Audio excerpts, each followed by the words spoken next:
Hello. Hi, Erin. Okay. Assalamualaikum warahmatullahi wabarakatuh. Good evening, everyone. Welcome to the speaking practice group. After 2 weeks, we actually have off days. And tonight we have our special guest here, Miss Erin. Hi, Miss Erin. Long time no see you. Hello. How are you? Okay. I'm doing great. Thank you. So, uh, for today, let me tell you what we're gonna do for everyone related to the rundown for today. So, okay, I just wanna. It seems that my laptop has a bit problem here. Okay, just a moment.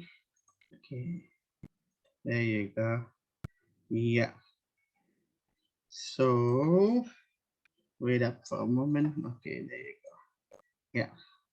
So for today, as usual, we're gonna, today I am the moderator. I will introduce Miss Erin as our guest, and also I will introduce you all. So Erin, for your information, this group is actually a club. We call it as Speaking Practice Group. So this is free for anyone who wants to speak English. So this is not Leaders English, but it's still related to Leaders English because this community is made since last year. So we actually have about um, hundreds of participants in WhatsApp group. But usually during weekly meeting, we have about 20 until 30 people. So this group is made for people who want to communicate in English. So at least they can speak for once a week. So, and this group also supported besides by Leaders English, also by Fans Millennials, by Mr. Acep there, the one who always creates. Yeah. Also, it is supported by Mr. Rango as the one who managed the Instagram. So for all participants, we already have Miss Erin here. Let me read the CV of Miss Erin. So her full name is Miss Erin Rush. Uh, she's a dedicated English teacher. This is actually still an not updated CV. I'm sorry, Erin. I know that you have the newest one. But Erin is the early childhood educator. Right now, if I'm not mistaken, she's teaching in AGS. Am I correct with that, Erin? It's ACG is where I am right now. I AEC. used to be at ACS. Now I'm at ACG, Australian Ah, College Group. Yeah. okay. So basically, I met Miss Erin when I was still a teacher in English first. And this is her language. Miss Erin can speak Indonesian with the intermediate level. And I think Sundanese with the basic level, isn't it? So at least you know Sundanese, but not much. So, and she is also the founder of CatSnip. Miss Erin probably later will tell what is CatSnip Foundation. And then now she is the early childhood teacher, like what you say. Probably the introduction is not going to be much. So Erin, because it is a group for public, if you have the slides that you have, you can share, you may please. Thank you, Erin.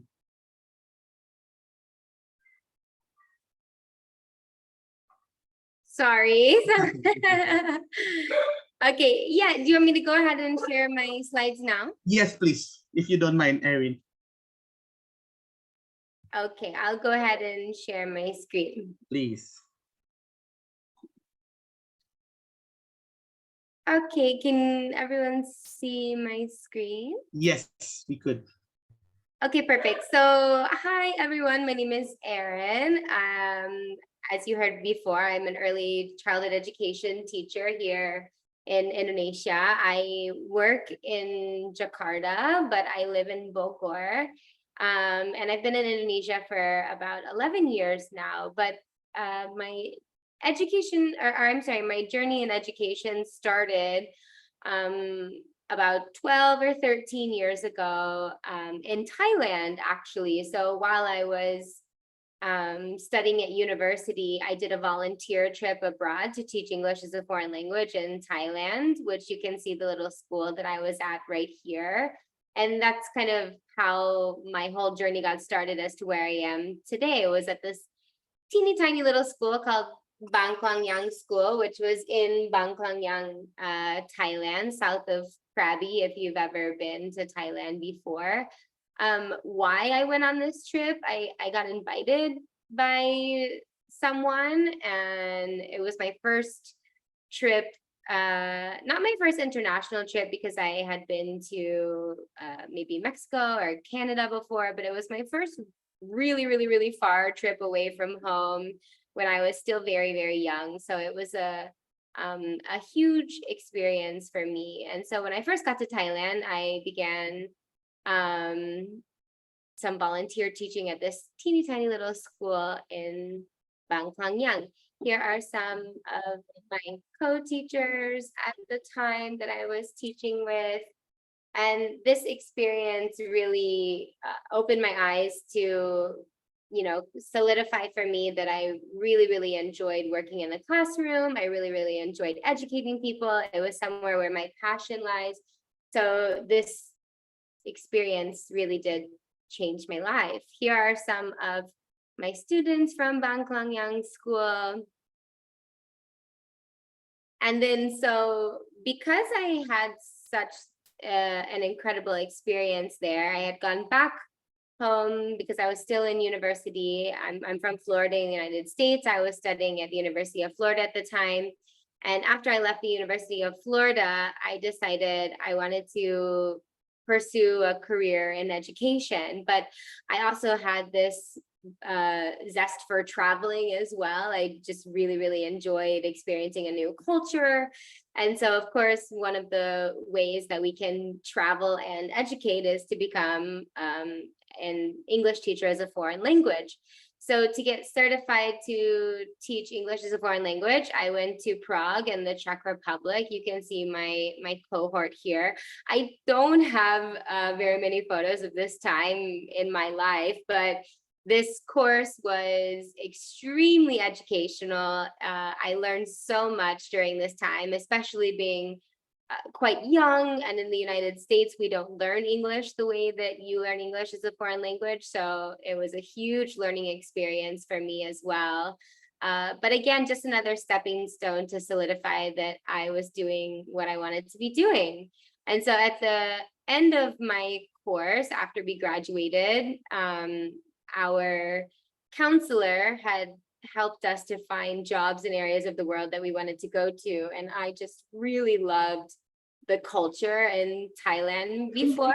So I wanted to experience something similar to that. So I chose Indonesia and got a job at English First in Bogor, which Mr. Dennis just mentioned a moment ago, where I met him. So I packed my bags in Prague and I moved to Bogor, Indonesia. I'd never been to Indonesia before. I didn't know anything about Indonesia. I definitely didn't know anything about Bogor, but it was a new adventure for me and something I was really excited about. These are me with some of my students, and I stayed at EF for around 2 years, maybe a little bit more than that. Still up in the air where Dennis and I can't decide. I don't really know how long I was there for, but let's say 2 years. And again, it was just another life-changing experience for me. I grew so much as a teacher from where I was when I first came in. I learned a whole lot. It was just a really incredible experience for me. Some more of the staff at English First, Mr. Dennis down here in the corner, some of our office boys on one of the retreats that we did. And so when I had left English First, I wanted to go back to school actually, and I wanted to travel in the United States as well, because I had lived overseas for quite some time. And I really wanted to gain another appreciation for my home country. And so I moved back to the United States, and I did a US road trip with two of my best friends, who you can see here. We went from Florida to Oregon. So if you're familiar with the United States, Florida is far southeast and Oregon is far northwest. And we just kind of drove diagonal across the United States, stopping at different places just to kind of, you know, get in touch again with my home culture and my home country. So once we had actually these two girls in the photos, my two best friends from college. One of them was going to school out in Oregon, and once we got her settled out there, my other best friend and I, the one in the middle, we decided we're not done traveling. We want to still see more of the world. And so we moved to Australia. We flew into Perth, and we bought a station wagon and built a bed in the back of it. And then we just drove clockwise. So we did diagonal across the United States, and we drove clockwise around Australia, again, just stopping at different places and learning more about their culture and their country. It was a really, really incredible year. The whole time I was there, I was also still teaching. So I was teaching business English for Hotel Salak the Heritage here in Bogor, but just online. I was also teaching Chinese students online, and then I was teaching exchange students. Some of them were actually Indonesian exchange students who had moved to Australia, and I was teaching them face-to-face as well. So I never really lost my passion for teaching. I was just, you know, still had a zest for travel and wanted to see many, many different places. And so tried to find out, how could I make that work? And at the end of my year in Australia, that's when I knew, okay, I'm ready to get back to teaching full time. I'm ready to be back in the classroom full time. And because I loved teaching so much, and I also love little children, teaching young children as well, that's when I decided to change my focus a little bit more on early childhood education. So I came back to Indonesia, and I got a job at ACS Jakarta, which is in Cipayung near Taman Mini, if you're familiar.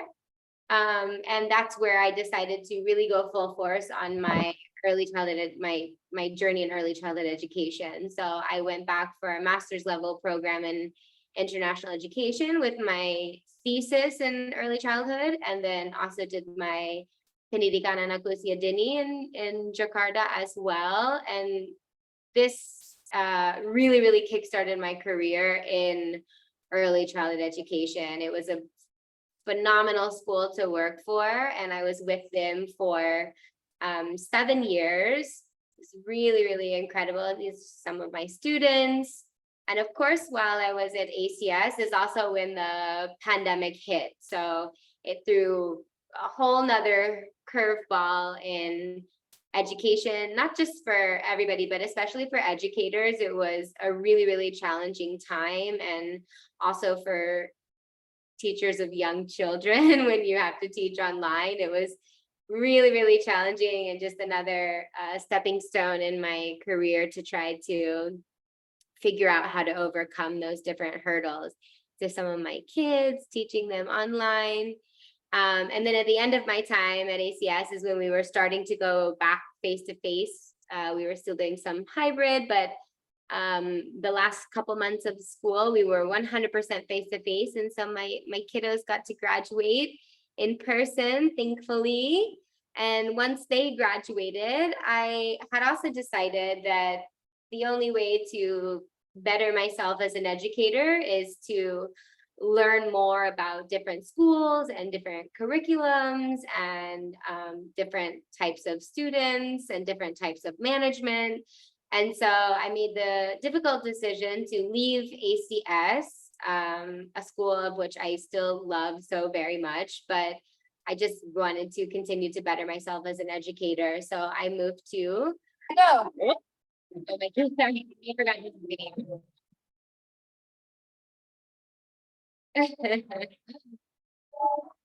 I moved to ACG School, Jakarta, which is where I am now. So ACG is very different than ACS, even though their acronyms are quite similar. ACS is a Singaporean school. They follow a Cambridge curriculum and a Singaporean curriculum, which is very, very strict and very, very academic. While ACG school is an IB school, an international baccalaureate from kindergarten all the way to year 13. And so there's a lot of play-based learning and inquiry-based learning. And so this is just another challenge and stepping stone for me in my career to learn more about different types of education and different types of learning. Some of my kids, and we are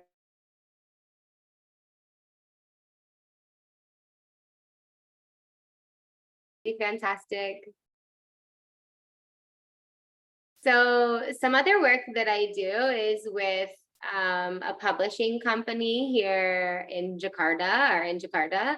And I do some promotional content for them, making videos for some of the books that they publish, the English books that they publish. So this course that Mr. Dennis was saying you all are a part of, it's something very similar to that. They make books for all different levels of English learners. But of course, my focus is on the early childhood children, as I'm wearing a puppet.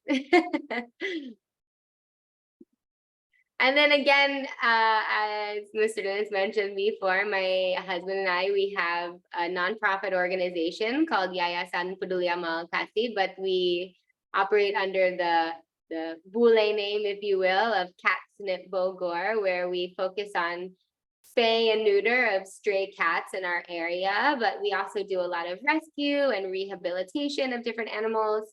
We have a lot of rescue animals in our home. We have, I think maybe 15 plus cats at the moment, but cats are not easy to take photos with, but our puppies are. We have a lot of rescue dogs as well in our care. Some more of the work that we do with Catnip. For the cats that we do the spay and neuter is in our local community, and we're very specific about which cats that we choose. So they must be at high risk of pregnancy. They must be in impoverished areas and in a situation where they're not able to be spayed or neutered by somebody. We do sometimes operate on a wait list, but for the most part, we have a very strict vetting process of which cats that we're taking for what we call TNR, which is trap, neuter, and release. And then we also get a lot of phone calls about injured cats in the area, or abandoned dogs, abandoned cats that are that don't have a home, that aren't able to look for food themselves, or that have been injured. So we do a lot of that type of work here in Bogor. If you want to know more about me and my journey here in Indonesia, this is my personal Instagram page. But you can also find my nonprofit organization as well, Catnip Bogor. If you want to follow our journey, these are old pictures. I need to change these out. I'm sorry.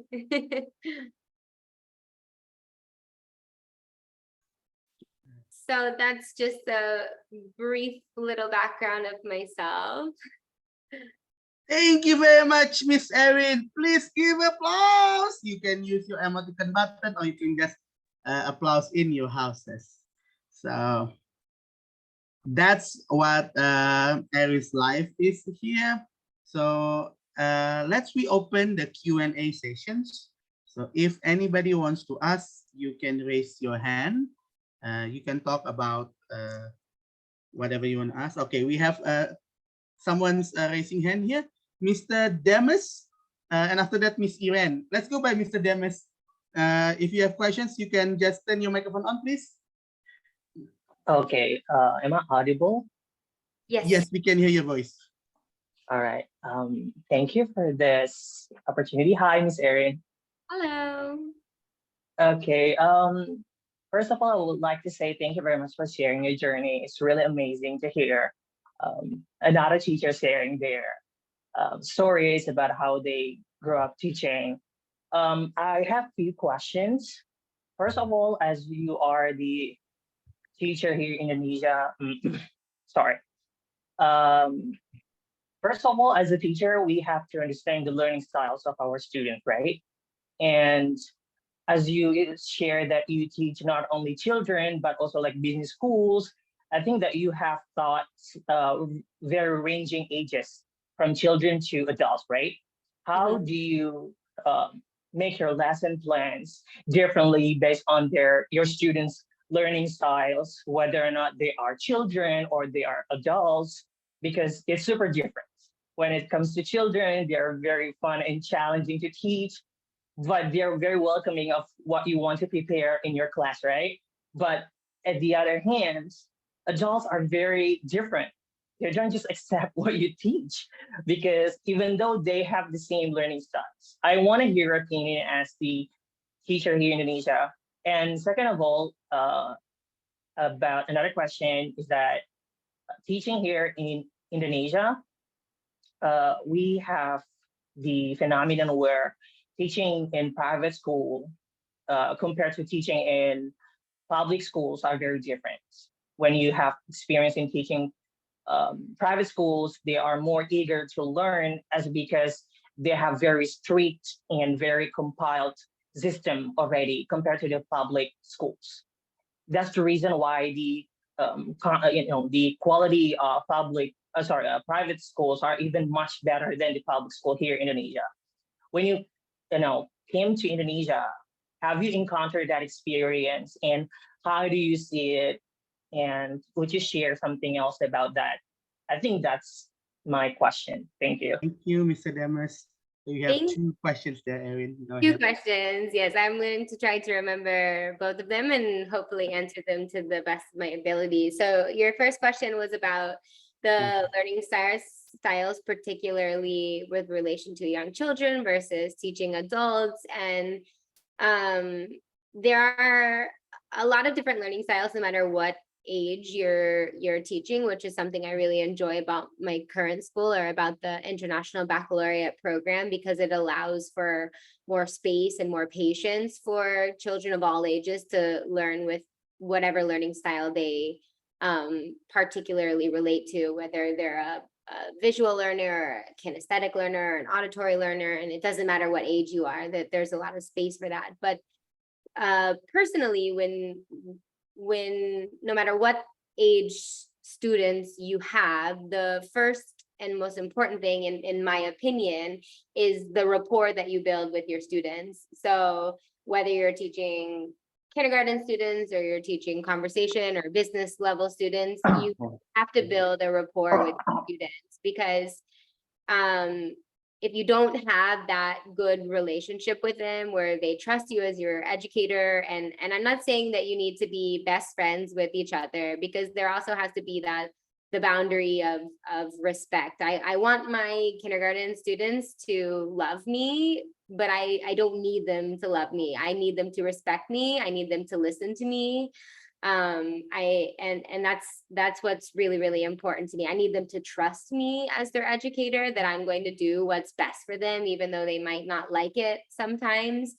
So what's most important is you just have to build that rapport with your students, because if you have a good connection with them, if you have a good relationship with them, if they're able to trust you as their educator, then even if they're learning something that's boring or monotonous or challenging, it's still going to be enjoyable, and they're still going to want to come into your classroom because they enjoy the environment that you've created between yourself and them as students. So and again, it doesn't matter what type of learning style they have, so long as the rapport is there, you're already starting off on the right foot. So that's in my opinion the most important thing.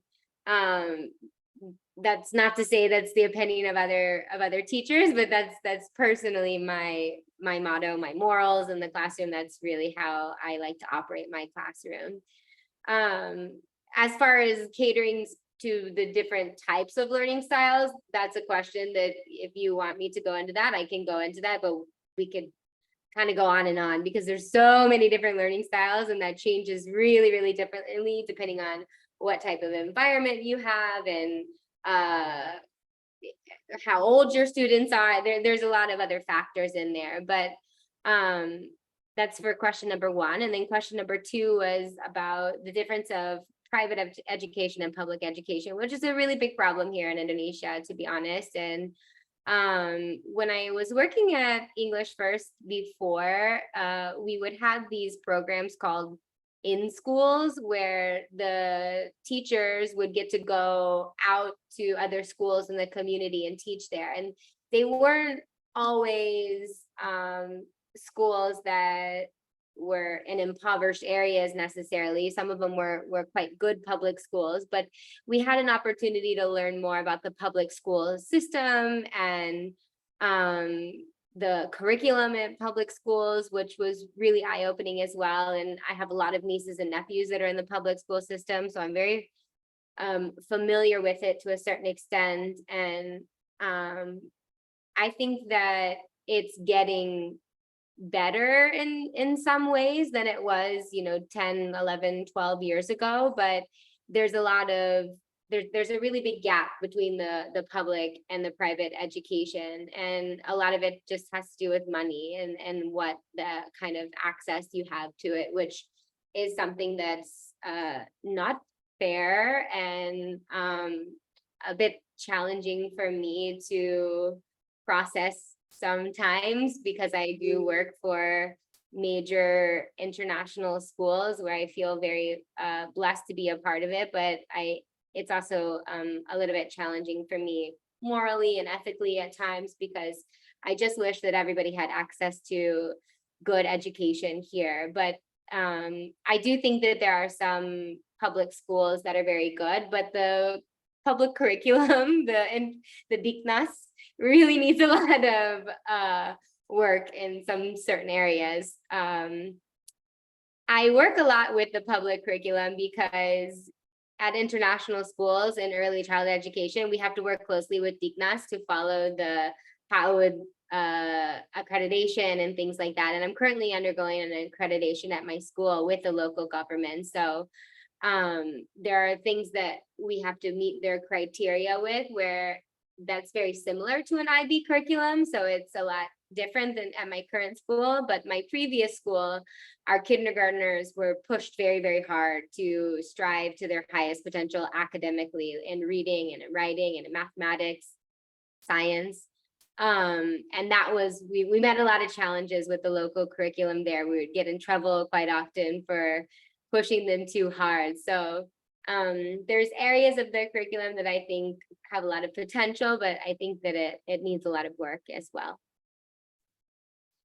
Thank you, Miss Erin. And hopefully it answers your question, Mr. I really Dennis. hope so. Sometimes the Yes, it really does. Yeah, it's really clear, and she really answered that amazingly. So yeah, thank you, Erin. Thank you you, so Mr. much for your Dennis. question. The second participant who wants to ask is Miss Erin. Go ahead, Miss Erin. Yeah, time's yours. Thank you, Mr. Dennis.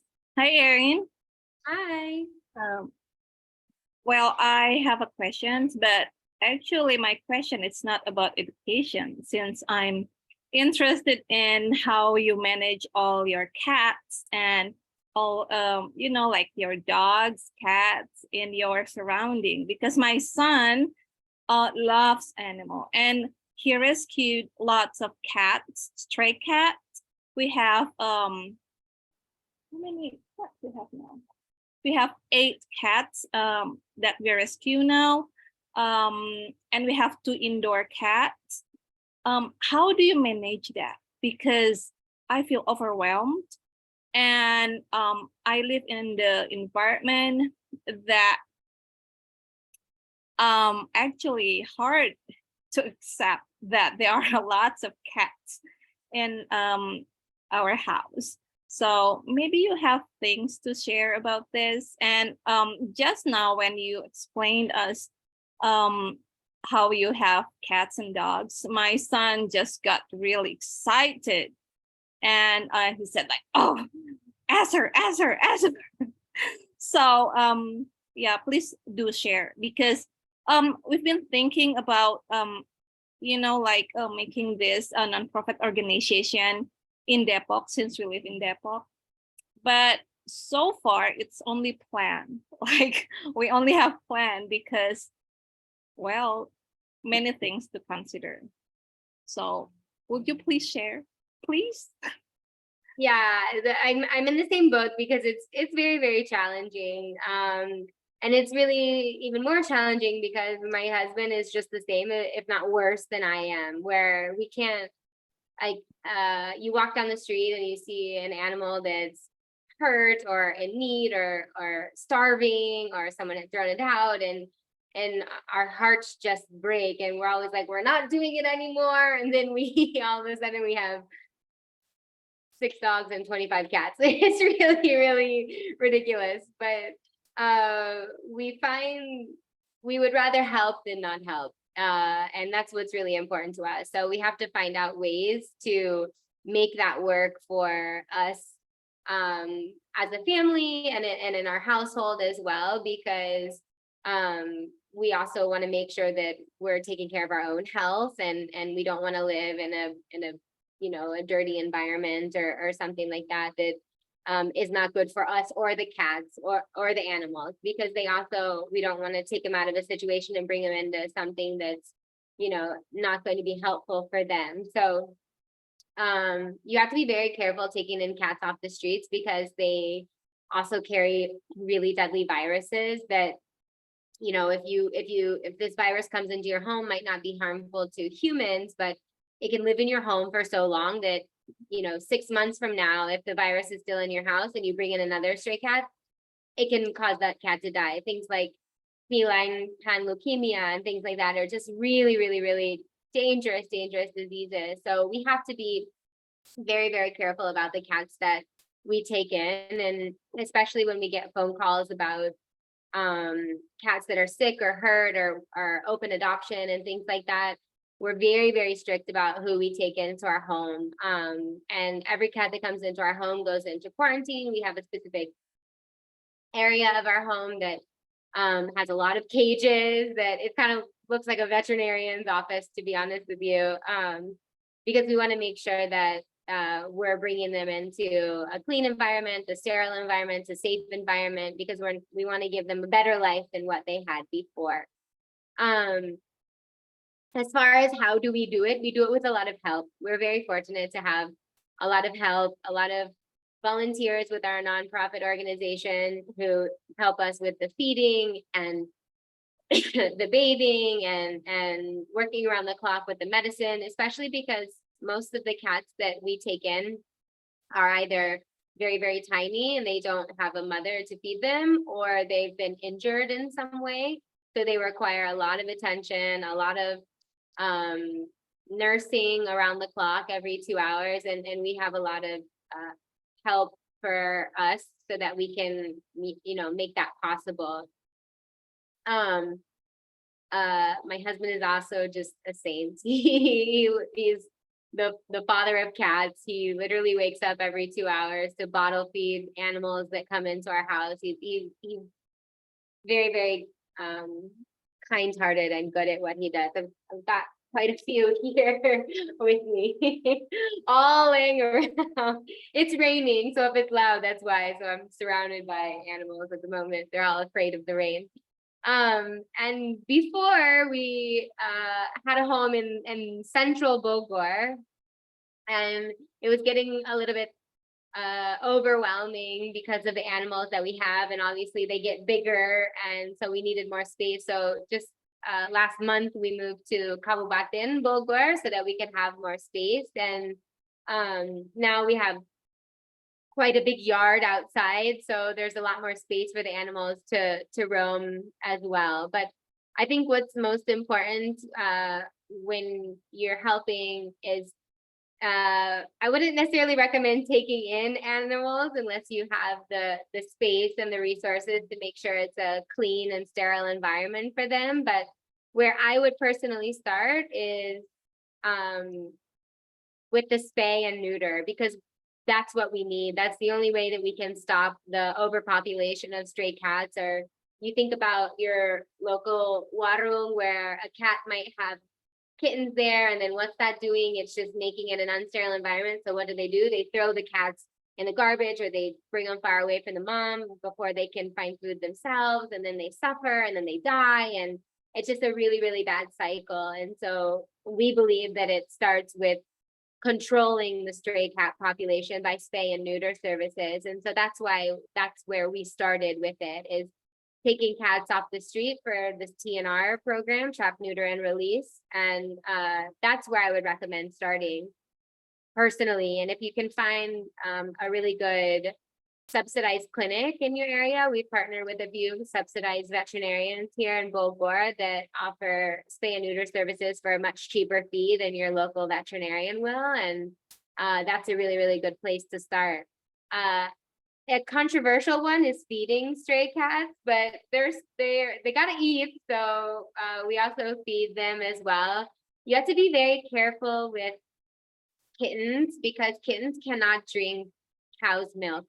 So it's very common that you see a baby kitten and you want to give them susu ultra or susu beruang, and please, you cannot do that because it will give them diarrhea and they'll likely die of dehydration.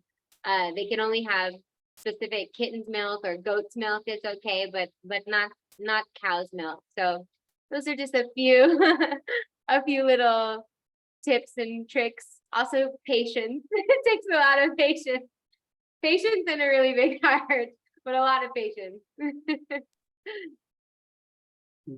Thank you, Erin. Is it raining at your house? It's great. My son said thank you so much for Thank you. answering our questions. Thank you, Miss Erin. We have Mr. Patru. Go ahead, Mr. Patru, if you have any questions, please. Yeah, thanks for the opportunity, Mr. Dennis. Hi, Erin. Actually, I still curious about curriculum, especially for HES Jakarta schools. And could you tell me about the big point difference between the public or government curriculum of Indonesia and HES Jakarta curriculum? Yes. So the first school that I worked at, at ACS, again, it was a Singaporean school. I think ACS has 9 schools and 8 of them are in Singapore and only one of them is in Jakarta. And they follow generally a Cambridge curriculum, but if you're familiar with like Chinese education, Singaporean is very similar to that, where it's just highly academic, lots of study time, lots of homework. The after school activities like swimming or types of sports like that, they don't call them extracurricular activities, they call them co-curricular activities, because they just believe in really loading up the student schedule with different academic and non-academic activities.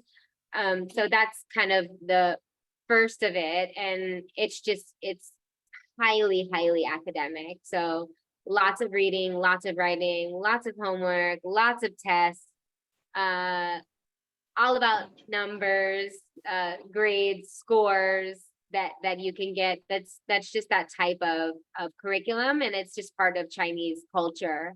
But the local curriculum, especially in primary, so my focus is in early childhood education or primary education.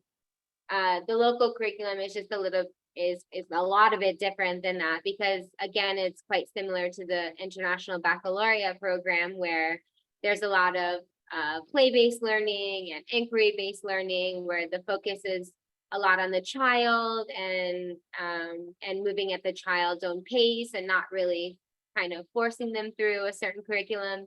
There's a lot of extra details, but generally those are some major differences between the two. Yeah, I got it. Thank you. Thank you, Mr. Erin. Putra. Yeah. Thank I'm you. not saying that one is better than the other either. They're just very different. I've had Yeah, good yeah. experiences and not so good experiences with both. Yeah, yeah. I asked this because I believe the public curriculum is the most famous in Indonesia community. So this is give me like yeah, I can understood about the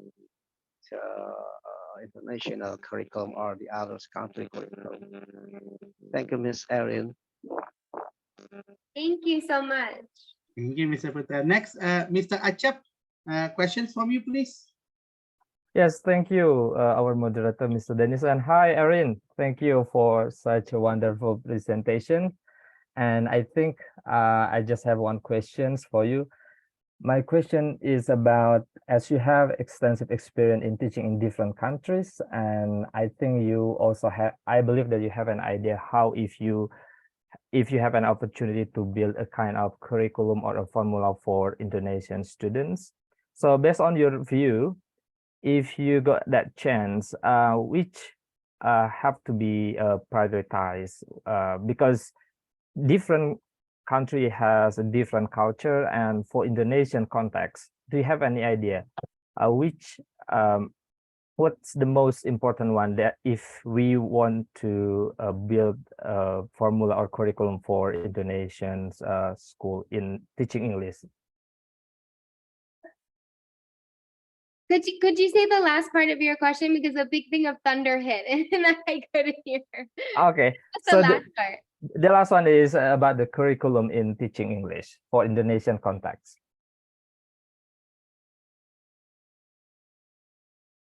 Hello, Yes. Mr. Dennis, can Can you give me am I just one audible? sec? Yeah. Yeah. It's probably the thunder in All Eris. right, no worries. Mhm. Yeah. It's about Achap's asking about the syllabus curriculum, yeah. You asked Yeah, about this curriculum of yeah. English teaching, right? Yeah. It seems that it's a thunder here also almost. It's quite dark in my house. Bogor is Bogor.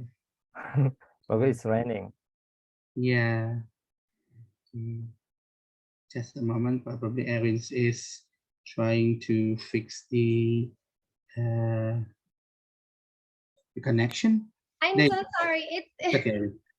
just a moment. It's because the rain and all of my animals are hurt. Just 60 seconds. No worries, Erin. Okay. Well, for some others who have just joined the speaking practice group, you actually can follow us in our Instagram. The name is Speaking Practice Group. So you can follow us. Where is it? Why it goes to Speaking Practice Group. So if you you can join, you can follow our activities here. And as I mentioned earlier, also this WhatsApp, this Instagram also helped by Mr. Achep as the one who usually gives the invitation. There you go. Erin is here. Please, I'm Erin. so sorry. No worries, Erin. The rain is very, very big and my animals are very terrified of thunderstorms. Okay, so the question was about the local curriculum, right? Curriculum, English curriculum. The The English, best. and what about it? Yes. Because I just want to hear your view, as you have extensive experience in different countries as well, and you understood local context. And when you come to Indonesia, I think there will be something that you need to consider in facing Indonesian students or Indonesian children in mastering English. So I just curious, the one that we need to pay attention most for Indonesian context? Yeah, that's a really great question.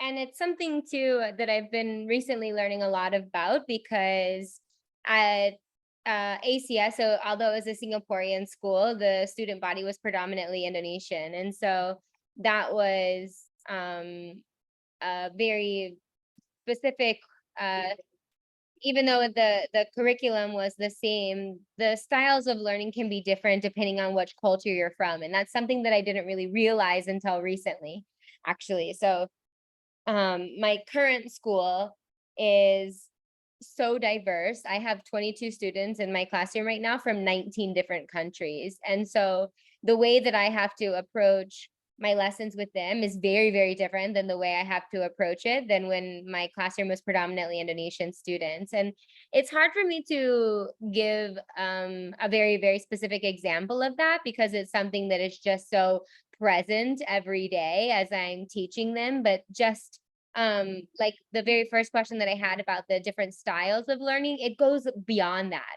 It's something that's kind of ingrained in their culture and who they are and where they're from, even if they've never lived in that home country before. Obviously they have a lot of their culture present at home, and so how they're learning and how they retain information and how they need the delivery of the information can be so different based on that, even depending on what the curriculum is, whether it be a Cambridge curriculum or an IB curriculum or something of that nature. So I think what's most important is that especially in this day and age, no person, no student, no child is the same, and they all kind of learn at their own pace as well. So being able to recognize where a student is and what their strengths are, but also what their weaknesses are or what they need to improve on, and then being able to support them in that way is really important. And that puts a lot of extra work on us as educators, and you also have to be in an environment that can support that as well. But I think that's the kind of the biggest challenge that we have as educators today, is being able to cater to all these different levels and learning styles and different cultural backgrounds to try to support each individual student, and kind of finding ways to get around that. I think that's our biggest challenge right now. Okay. All right, thank you for the answer. So if I like to confirm about your answer, I think we need to like update ourselves and keep innovating, and also different culture may require different approach.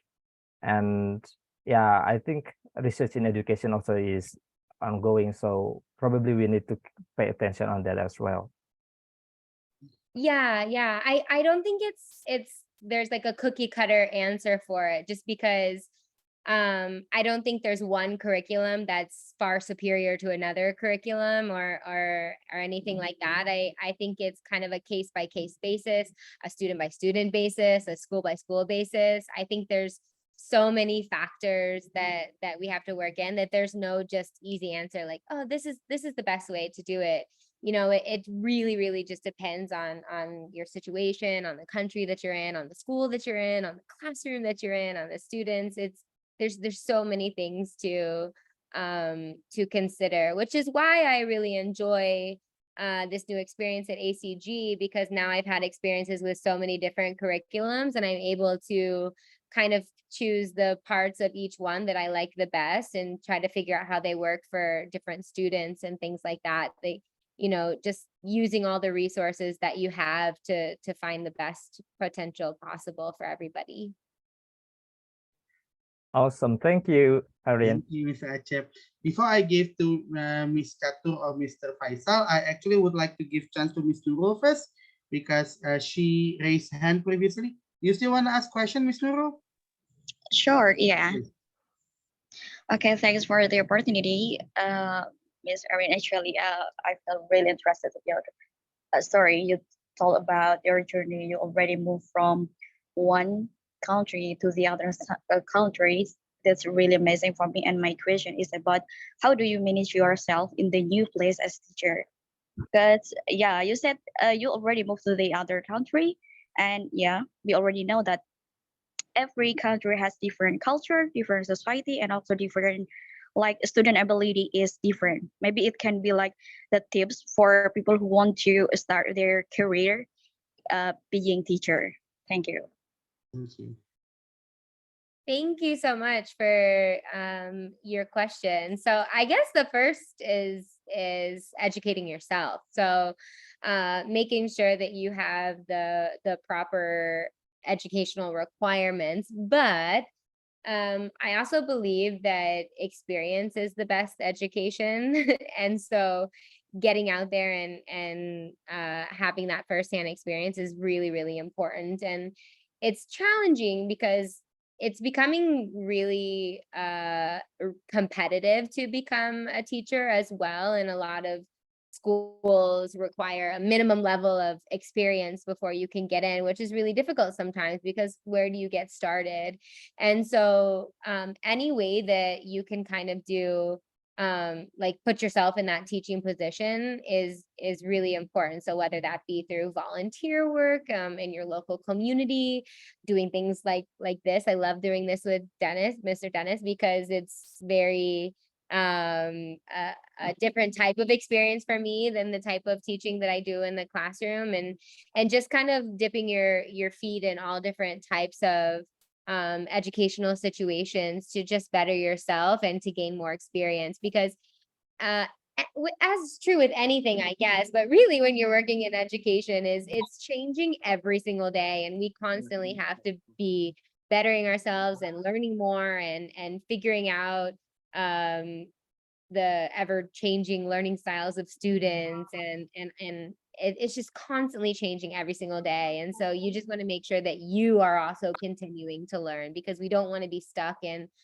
there's never one year where I'm like, this was a great year and I'm going to do the same thing next year. No, usually like next week, I'm already like, I should have done this differently next week. And how am I going to better myself the week after? Is just constantly trying to better yourself and find different opportunities for yourself, and different situations, and work different in different workplaces as well. Thank you, Miss Erin, and thank you for Miss Noel. We still have two more questions and one more question in the chat box. Hopefully, time's enough for us. Mr. Faisal, you may ask question after that, Miss Santi. Go ahead, Mr. Faisal. Okay, thank you, Mr. Dennis, for the opportunity. Hello, Miss Erin. I want to ask you some question. Is there any different behavior between, English early childhood or English early health, or Indonesian early childhood or elementary schools? Because you can see maybe there is a particular difference behavior between them. And is there any particular activities would you like to suggest to Indonesia for the early childhood activities after their school schedule, besides curriculum? And I want to give. The first question, was it about the different ages, like the difference between early childhood and in primary school? No, the difference behavior between early childhood in Western or in Indonesia or Eastern. You can see, maybe you can see the difference, particular behavior, some extreme behavior, or yeah, you can mention the behavior and you can give example how to solve this behavior or that behavior for the Indonesian early childhood. Thank you. So I've never taught early childhood education in the United States before, so I can't actually speak on that. I do know that it's very that there are a lot of key differences, especially in the age range that it is, and the curriculum as well. But I can't really speak on firsthand experience because I've never taught early childhood education in the United States before.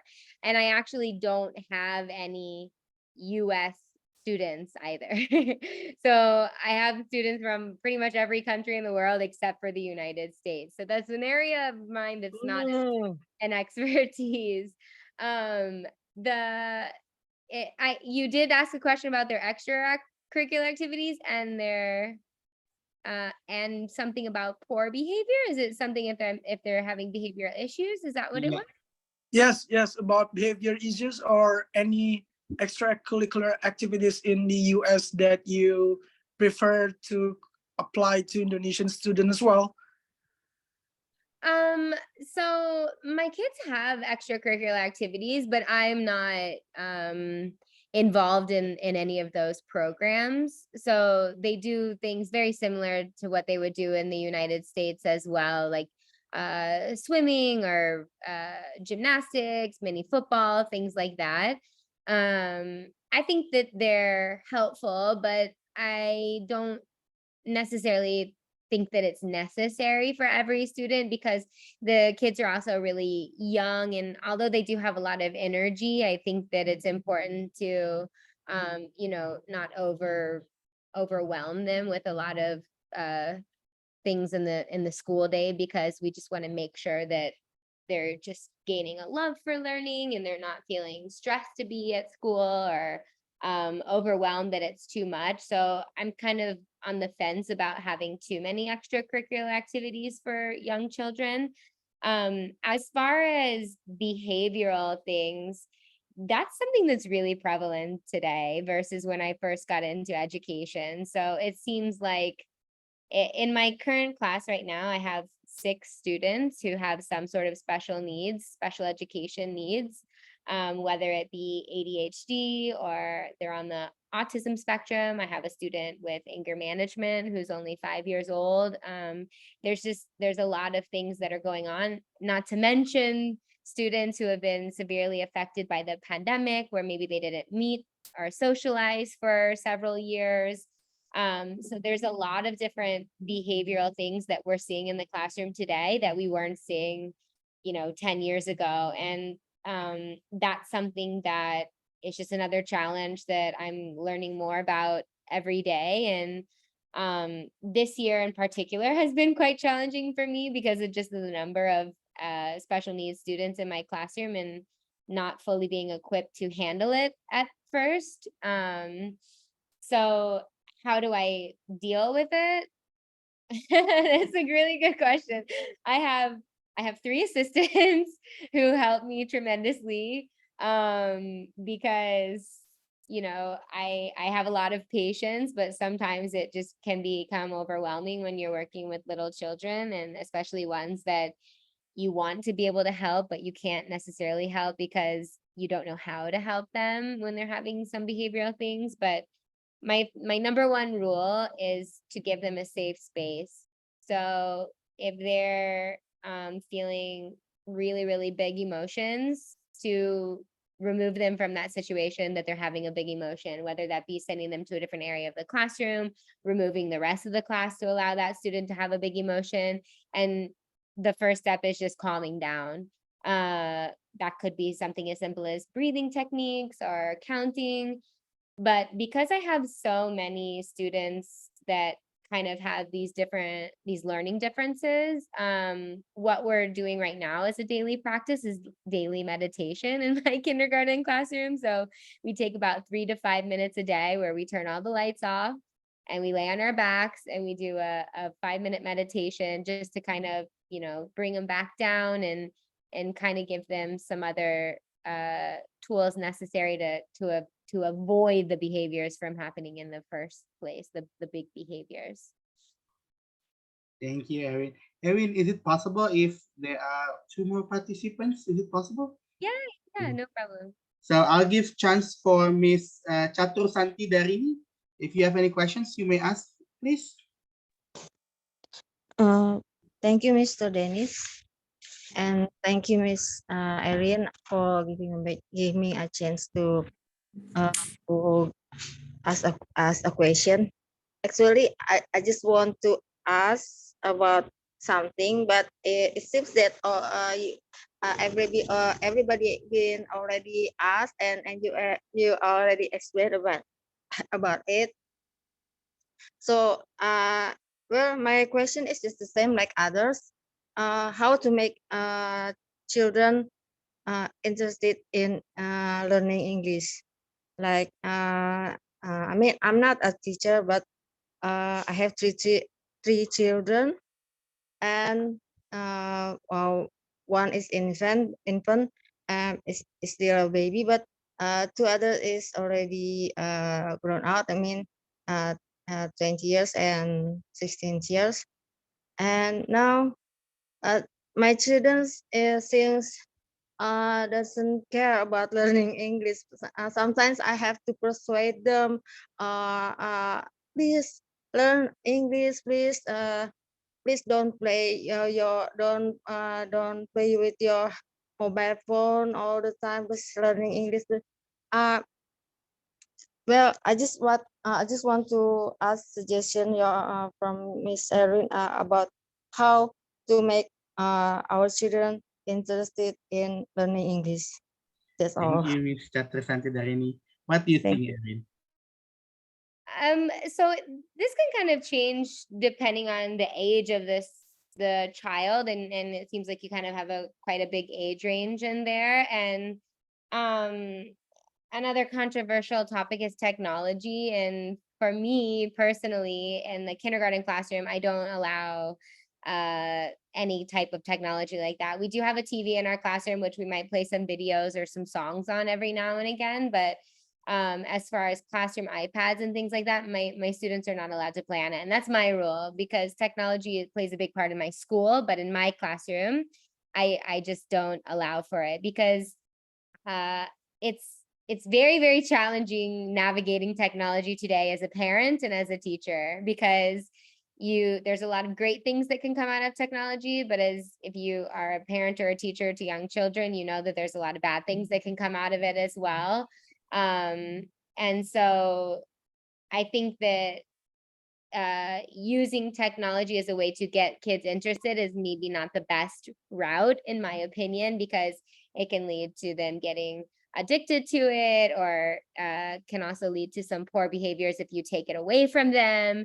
So something that's more organic, I think, is a better option, where you're just getting them interested in English in different ways, whether you go on you mentioned before your family, so I'll speak of it as a family, as opposed to students, where if you go on a family outing to a park or a botanical garden or to the zoo or something, and you can make it kind of a game where you're making note of naming the things that you see in English, and things like that. Just or you go to a restaurant and maybe the menu is in Bahasa, but then you talk about the menu items in English instead. Just finding different ways to work English into your daily life like that with your students or with your children, just to make it more fun and exciting, as opposed to, let's play this English application on my device, because I don't really find them very engaging or sociable. A big part of learning English is about being social and socializing with others. And when you're playing with a device like that, you're not being very social. A very individualistic activity. Thank you, Erin. Last question for Miss Arita, please. You can just turn your microphone on. Okay, sorry. Thank you, Miss Erin. Actually, I'm late joining this meeting, so I didn't hear your presentation, but I read in the group. I just want to ask about do you teaching online or offline in the school? And do you have any suggestion or tips to teacher in Indonesia how to upgrading education in this country, reflecting to your experiences to other countries? I see it in the PowerPoint. You go to Thailand or the Yes, other Thailand. country in Indonesia. Okay, thank you. So Thank you. it's online. It's not 90, it's 19, 19 different countries. Yeah. And Okay.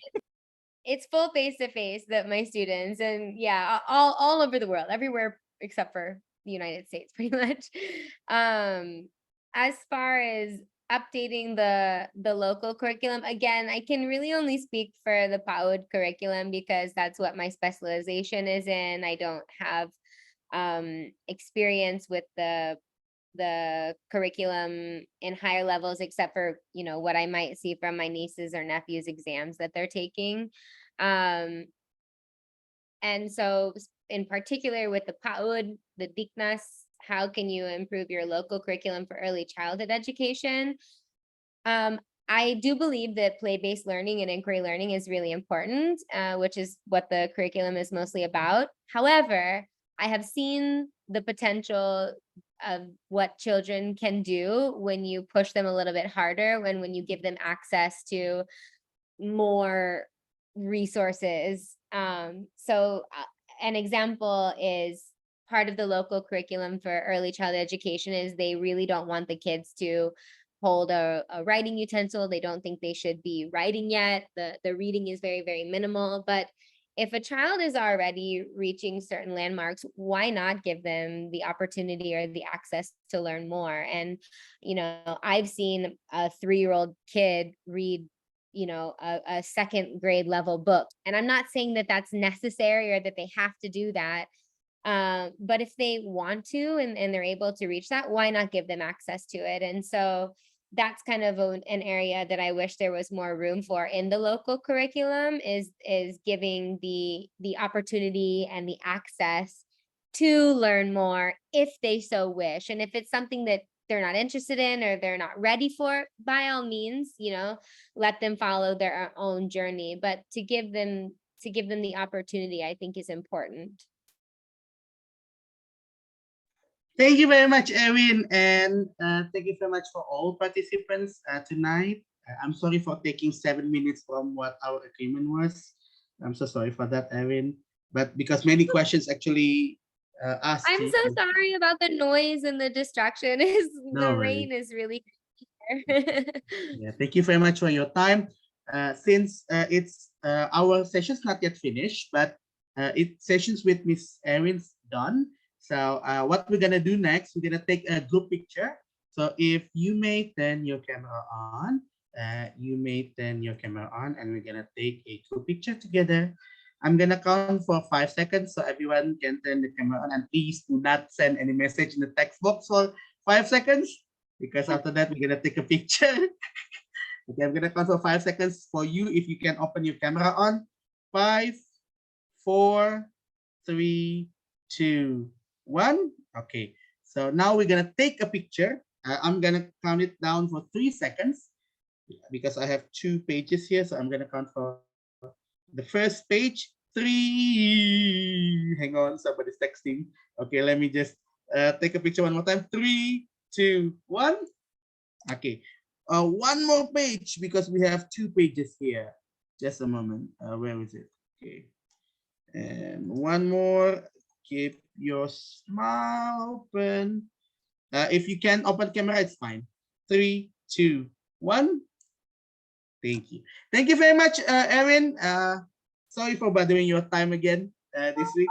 No problem at all. Thank you so much for having me. It was so lovely to meet you all, and you had some really, really fantastic questions today. Bye-bye, and good luck, Erin. See you next Bye-bye. time. Okay. While for the others, if you still want to stay, you can stay, but we're gonna do the speaking partner because the group is speaking practice group. So this is not silent group. Yeah, this is not silent group. If someone say the group is silent, no, the group is not silent. The group is talkative, but on the meeting that we have. Yeah. So if you still want to stay, you may stay. But if you want to leave, you may also leave.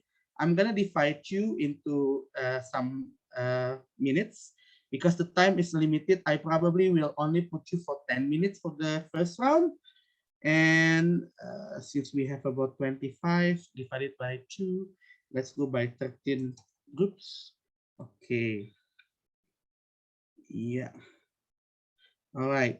So I will open the room for 10 minutes. You will discuss with your partner about education or knowing each other. Basically, you're gonna talk here for 10 minutes. 10 minutes to discuss. Start from now, please.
So now we're gonna have the second part, yeah.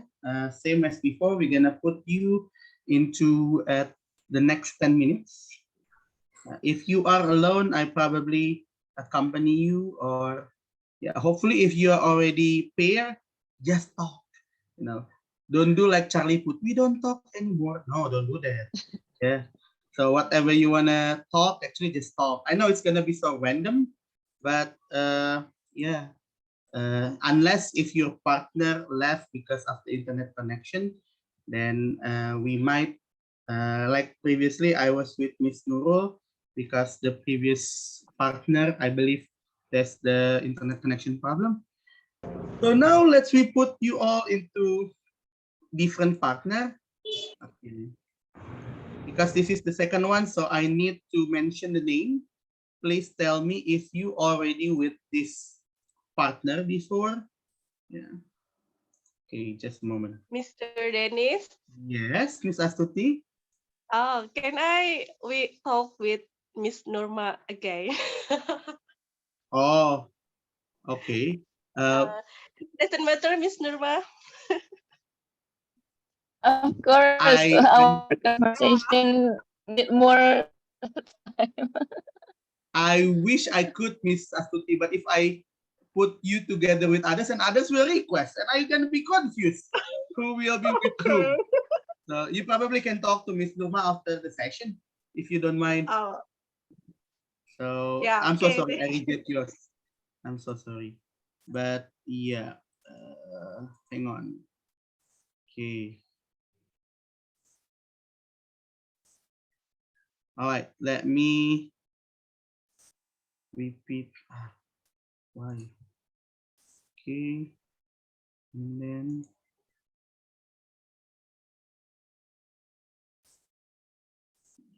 wait, just a moment. Okay, let me repeat the name, yeah. So in room 1, there will be Miss Aini and Miss Haura. Room 3, there will be Miss Henning and Miss Irene. In room 4, Altamis still alone. Probably I'll be with you, Altamis. Room 5, there will be Mr. Afti and Mr. Zen. Room 6, there will be Miss Santi, Miss Tetros, and Mr. Febri. Room 7, there will be Miss Astuti and Miss Elita. Room 8, there will be Mr. Acep and Mr. Putra. Room 9, there will be Mr. Demes and Mr. Torik. Room 10, there will be Miss Nurma and Miss Nurul. And the last one, there will be Mr. Andri and Miss Sri Mawari Sabi, or Mr. I'm not really sure. Does anybody was in the same partner? No? Okay, let me open for 10 minutes to talk with your partner. Start from now, please.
We're still the ones.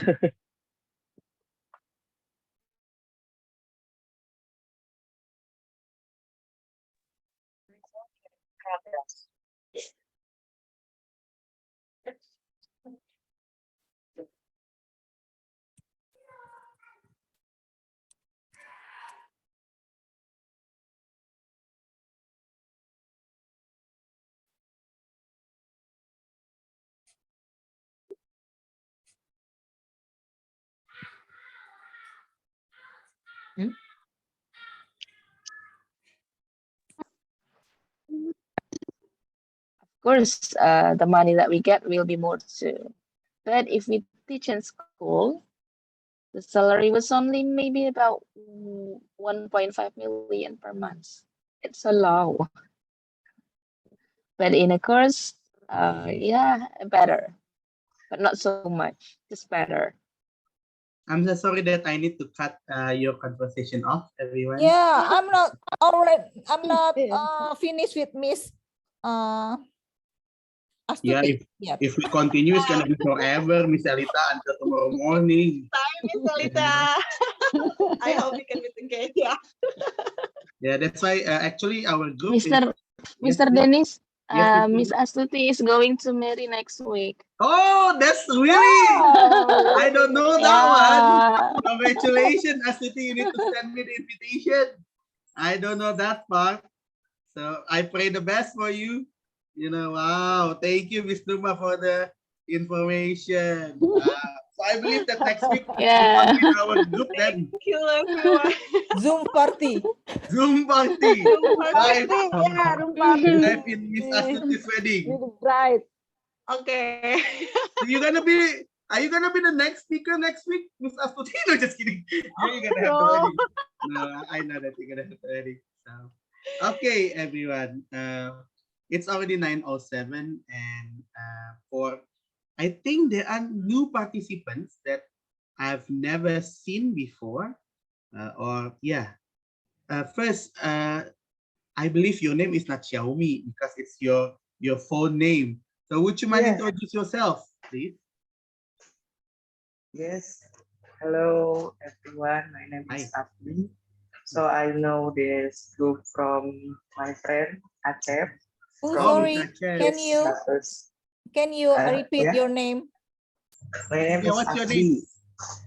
name? As Abdi. Mr. Afdi. Okay, continue, Mr. Yeah. Afdi. Okay. So I changed my name first now. Sure.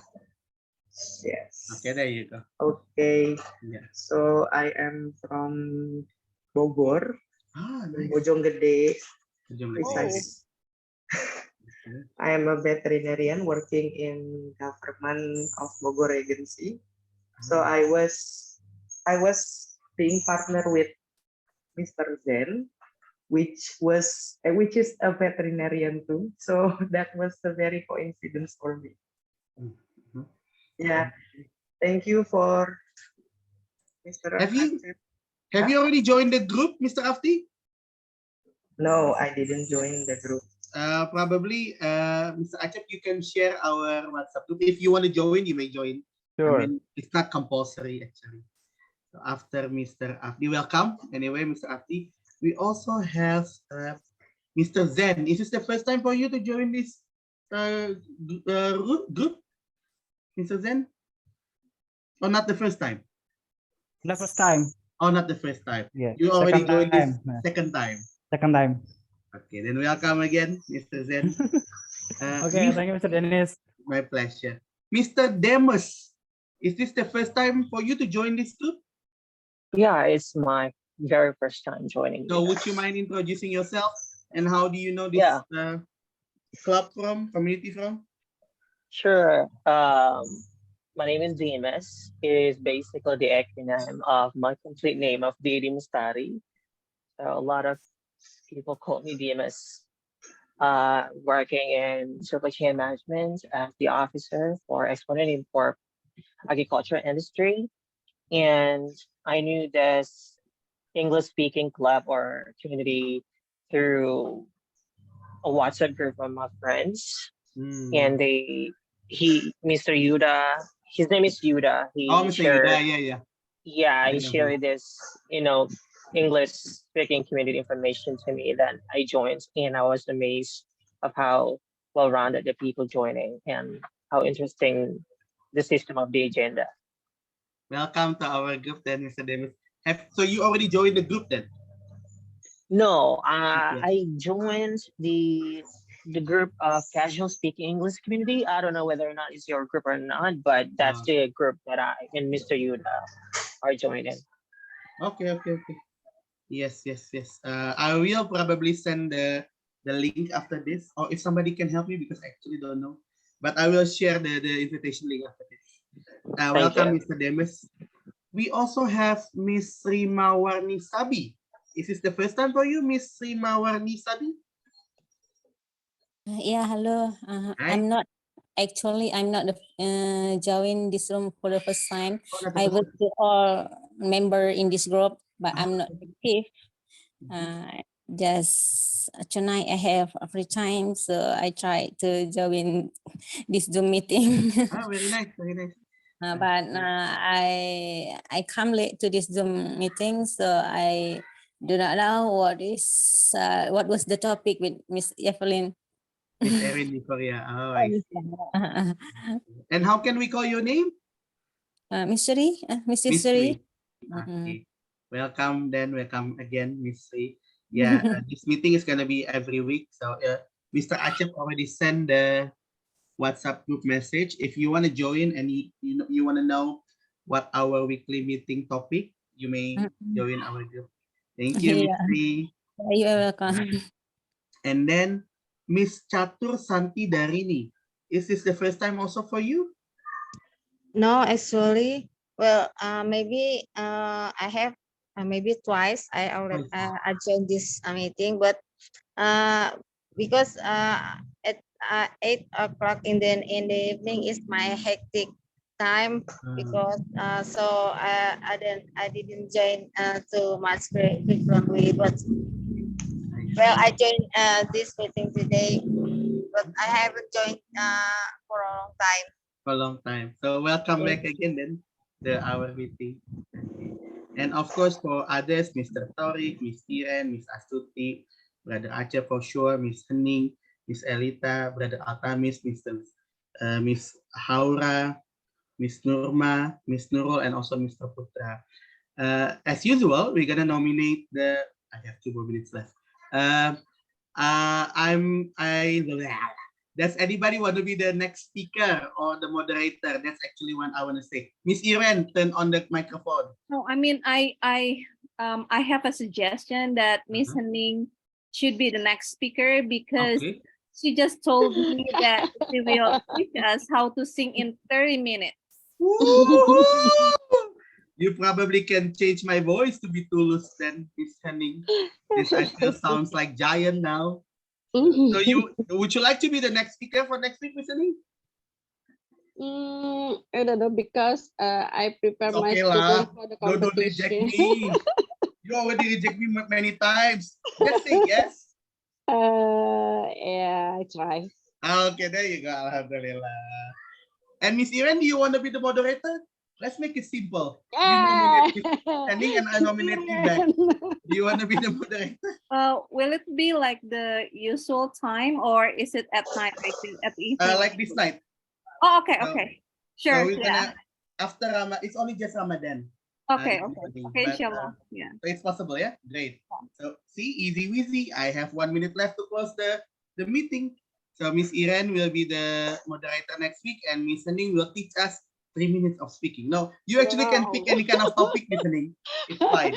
Thank you very much for being our speaker. Okay.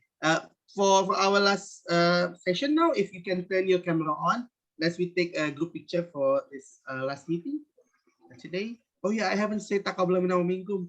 Probably I make lots of mistakes in front of you guys. I'm so sorry.